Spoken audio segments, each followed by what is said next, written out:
আমি তো আল্লাহর মেহেরবানি শুধু বাংলাদেশে বিচার কার্য পরিচালনা এবং বিশ্বমঞ্চে একাধিকবার বিচার কার্য পরিচালনার তৌফিক হয়েছে। শুধু বাংলাদেশ সাধারণ শ্রোতা বা প্রতিযোগীরাই বলছিল বিষয়টা এরকম না।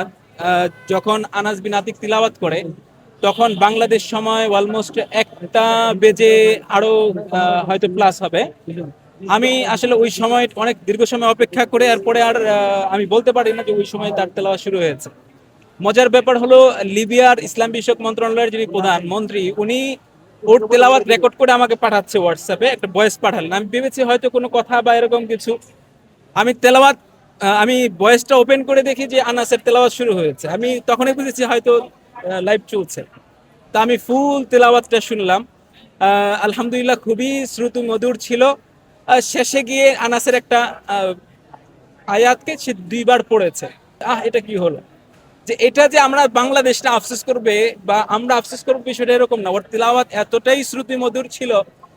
ওয়াইজা তুলিয়াত আলাইহিম আয়াতুহু যাদাতহুম ঈমানা ওয়া আলা রাব্বিহিম ইয়াতাওয়াক্কালুন, তিলাওয়াত শুনলে যে ঈমান বৃদ্ধি হয় সেটার মেসদাক হয়ে গিয়েছিল হাফেজ আনাস। যার কারণে বিচারকরাও মনে হয় যে ভুলে যাচ্ছিলেন যে তারা বিচার কার্য করছেন। ওনারা তেলাওয়াতের মধ্যে এক ধরনের ডুবে গিয়েছিলেন।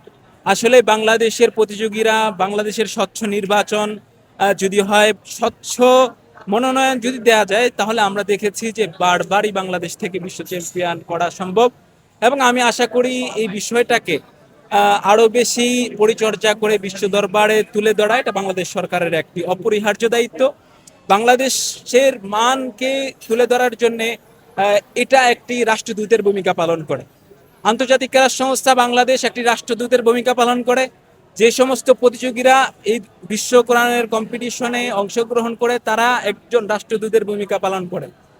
সেই দিককে সামনে রেখে বলতে হয় যে একজন রাষ্ট্রদূত তাদের দৃশ্যমান পৃষ্ঠপোষকতা এবং সহযোগিতা এটা আমাদের বাংলাদেশের হাফেজরা এবং এই ধরনের প্রতিষ্ঠান এবং আন্তর্জাতিক ক্রীড়া সংস্থার মতো বেসরকারি সংগঠন এবং ইসলামিক ফাউন্ডেশন সেটা ডিজার্ভ করে আশা করি।